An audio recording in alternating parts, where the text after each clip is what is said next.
le docteur Geza-Kunets, en effet, a dirigé le département scientifique de la Compagnie générale de géophysique, et c'est lui qui m'a fait découvrir, avec d'une part, que toute la Terre était parcourue par des courants électrotelluriques naturels, que ces courants électrotelluriques naturels étaient associés à des phénomènes de la très haute atmosphère, et également en relation avec l'activité solaire, avec l'activité des taches solaires, ce qu'on appelle le diagramme en forme de papillon, le cycle de 11 ans, 2 mois du Soleil, et aussi l'inversion du champ magnétique du Soleil lié à ces courants électrotelluriques et au champ magnétique terrestre. Donc l'interaction entre la Terre et le ciel.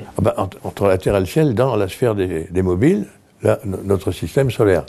Et également la composante lunaire qui joue un rôle à certaines périodes, avant la pleine lune, pendant la pleine lune, après la pleine lune, où il y a un phénomène d'inversion du champ. Ce sont évidemment des unités extrêmement faibles, mais qui ne sont pas nulles.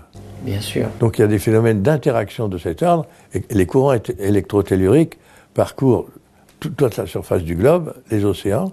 Assez curieusement, quand on fait des électroencéphalogrammes, on trouve des courbes en millivolts qui ont une allure à peu près similaire à celle, je dis bien similaire, pas identique, à celle de ce qu'on mesure en courant électrotellurique naturel.